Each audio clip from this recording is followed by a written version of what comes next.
Hi brothers and sisters, உங்கள் எல்லாருக்கும் வணக்கம். நான் சுகுமார். எல்லோரும் எப்படி இருக்கீங்க? இன்றைக்கி நம்ம பார்க்க வந்திருக்க ப்ராப்பர்ட்டி வந்து ரெசிடென்ஷியலாகவும் கமர்ஷியலாகவும் அமைஞ்சிருக்கு. வீடும் கட்டிக்கலாம், நீங்கள் கடையும் கட்டலாம், ரெண்டு விதமாக அமைஞ்சிருக்க மாதிரி தான் இருக்குது. இல்லை மொத்தமாக வீடே கட்டிக்கணும்னு நினச்சாலும் மொத்தமாக வீடே கட்டிக்கலாம், இல்லை மொத்தமாக கமர்ஷியலாகவே ஆக்கணும்னு நினச்சாலும் மொத்தமே கமர்ஷியல் ஆக்கிக்கலாம். ஸோ டபுள் பர்பஸாக அமைஞ்சிருக்க இந்த லேண்ட் வந்து போரூரில் இருக்குது. ஸோ சென்னையில் இருக்க போரூரில் இருக்க இந்த ப்ராப்பர்ட்டி வந்து பார்த்திங்கன்னா மெயின் ரோட்லேருந்து ரொம்ப ரொம்ப உங்களுக்கு பக்கமாகவே அமைஞ்சிருக்கு அப்படி தான் சொல்லலாம். ஸோ நிறைய பேருக்கு வந்து மெயின் ரோட் பக்கத்துலேயே வேணும்னு நினைக்கிறாங்க. ஸோ அந்த மாதிரி கேட்குறவங்களுக்கான ஒரு நல்ல ப்ராப்பர்ட்டி அப்படின்றத நான் நம்புகிறேன் இந்த ப்ராப்பர்ட்டியை பொறுத்தல. ஓகே, இந்த ப்ராப்பர்ட்டி வந்து மெயின் ரோட்டில் எவ்வளோ தூரத்தில் இருக்குது அப்படின்னு பார்த்தீங்கன்னா ஜஸ்ட்டு வந்து ஒரு 300 மீட்டர்ஸ் வாக்கபிள்லேயே உங்களுக்கு போரூரில் அமைஞ்சிருக்கு அப்படின்றத பார்க்க முடியுது. ஓகே, எப்படி இருக்குது அப்படின்றத பார்க்கலாம். 45 அடி ஃப்ரண்டேஜாக இருக்குது. ஸோ இந்த காலி இடம் தான் இப்போ நம்ம பார்த்துட்ருக்க இந்த காலி இடம் தான். ஸோ வண்டியெலாம் விட்டு வச்சுருக்காங்க காலி இடத்துல. 45 அடி ஃப்ரண்டேஜாக இருக்குது, 2 பில்டிங்க்கு நடுவில் இருக்குது. 70 அடி நீளமாக இருக்குது. ரோடு வந்து பார்த்திங்கன்னா 30 அடி ரோடில் அமைஞ்சிருக்கு.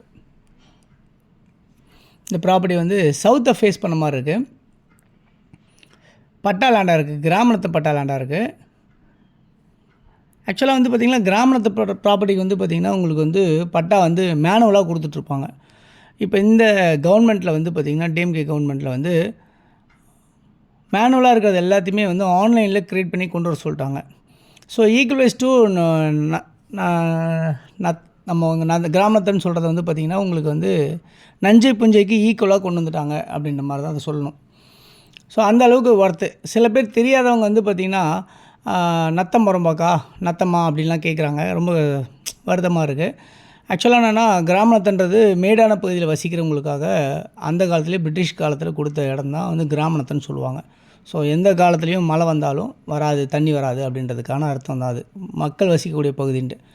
நஞ்சையும் புஞ்சையும் பார்த்திங்கன்னா விவசாயம் பண்ணுறதுக்காகவும் இப்படி கொடுத்த இடத்துல தான் அதெல்லாம் அப்படி பிரித்து வச்சாங்க. ஆனால் இப்போது பட்டா இருக்கிறது தான் வந்து அதாவது அப்ரூவ்ட் இருக்கிறது தான் நல்லது அப்படின்னு நினைக்கிறாங்க. ஆக்சுவலாக கிராமநத்தன்றது வந்து நல்ல ஒரு ப்ராப்பர்ட்டி தான். அதனால தான் கவர்மெண்ட் வந்து இப்போ வந்து உங்களுக்கு வந்து இது வந்து மேனுவலாக இருக்கிறத வந்து நீங்கள் வந்து இதுவாக கொண்டு வந்துடணும் அப்படின்னு சொல்லிட்டு சட்டம் கொண்டு வந்திருக்காங்க. ஜிஓ பாஸ் பண்ணியிருக்காங்க, கவர்மெண்ட் ஆர்டர் பாஸ் பண்ணியிருக்காங்க.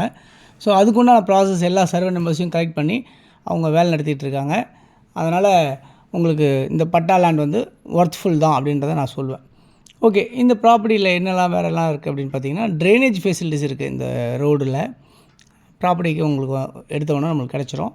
அதேமாதிரி மெட்ரோ வாட்டர் லைன் இருக்குது. நீங்கள் அது இல்லாமல் இம்மிடியட்டாக நீங்கள் உடனே கன்ஸ்ட்ரக்ஷன் பண்ணலாம். ஸோ அந்த அளவில் தான் வந்து இந்த ப்ராப்பர்ட்டி இருக்குது.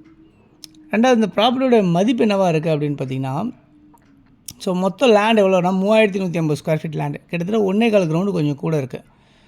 இவங்க என்ன மதிப்பு சொல்கிறாங்க அப்படின்னு பார்த்தீங்கன்னா மொத்த லேண்டுமே 2.5 கோடி ரூபா சொல்கிறாங்க, நெகோஷியபிள் சொல்லியிருக்காங்க. ஸோ ரீசனபிளாக தான் சொல்லியிருக்காங்க அப்படின்றத நான் சொல்லுவேன். ஏன் அப்படின்னா இங்கேருந்து இதுக்கு பக்கத்தில் இருக்க மங்களா நகரோ சக்தி நகரோ அங்கெல்லாம் பார்த்திங்கன்னா உங்களுக்கு 2.5 கோடி 3 கோடி சொல்ல ஆரம்பிச்சிட்டாங்க. ஒரு கிரவுண்டோட லேண்டை சொல்கிறேன். அதுவும் இதே மாதிரி தான் 30 ரோடில் தான் இருக்கும். பட் அது வந்து லே அவுட் போட்டு பண்ணதுனால அந்த ரேட்டு சொல்கிறாங்க. இது வந்து உங்களுக்கு வந்து ரேட் வந்து உங்களுக்கு வந்து ரீசனபிளாக தான் இருக்குது, பட் நெகோஷியபிள் இருக்குது அப்படின்றத சொல்கிறாங்க. ஓகே, இந்த ப்ராப்பர்ட்டி நியர்பை என்னெல்லாம் இருக்குது அப்படின்றத பார்த்திங்கன்னா உங்களுக்கு போரூர் டு கிண்டி போகிற ட்ரங்க் ரோடு ஜஸ்ட் ஒரு 300 மீட்டர்ஸ் வாக்கபிள்லையும், மெட்ரோ ஸ்டேஷன் வந்து ஒரு 500 மீட்டர் டிஸ்டன்ஸ் வாக்கபிள்லையும் அமைஞ்சிருக்க மாதிரி இருக்குது. இங்கேருந்து பக்கத்துலேயே வந்து உங்களுக்கு ஜிகே சினிமாஸ் தேட்டர் வந்து ஒரு 400 மீட்டர் டிஸ்டன்ஸில் வாக்கபிளில் இருக்குது. சரணா ஸ்டோர்ஸ் வந்து ஒரு 500 மீட்டர்ஸ் டிஸ்டன்ஸில் வாக்கபிளில் இருக்குது அப்படின்றத பார்க்க முடியுது. போரூர் ஜங்ஷன் இங்கேருந்து ஒரு 600 மீட்டர் டிஸ்டன்ஸ் வாக்கபிளில் போரூர் ஜங்ஷன் இருக்குது. இந்த ப்ராப்பர்ட்டி பக்கத்தில் நிறைய ஸ்கூல்ஸ், கவர்மெண்ட் ஸ்கூல்ஸ் எல்லாம் இருக்குது, காலேஜ் இருக்குது, டெம்பிள்ஸ், சர்ச், மாஸ்க் எல்லாமே இருக்குது. ராமச்சந்திர ஹாஸ்பிட்டல் இங்கேருந்து ஒரு 2 கிலோமீட்டர் டிஸ்டன்ஸில் இருக்குது. டிஎல்எஃப் ஐடி பார்க் இங்கேருந்து ஒரு 1.5 கிலோமீட்டர் டிஸ்டன்ஸ் இருக்குது. நீங்கள் பஸ்ஸு ஷேர் ஆட்டோலாம் வந்து ஏறணும்னா ஒரு 300 மீட்டர் டிஸ்டன்ஸ் வாக்கபிள்லே பஸ் ஷேர் ஆட்டோ எல்லாமே கிடைக்கிது. ஸோ இந்த ப்ராப்பர்ட்டி வந்து பார்த்திங்கன்னா பக்கத்துலேயே போரூர் மார்க்கெட் வந்து பார்த்திங்கன்னா ஒரு 400 மீட்டர்ஸ் டிஸ்டன்ஸில் இருக்குது. யாருக்கு வேணுனாலும் கால் பண்ணுங்கள்.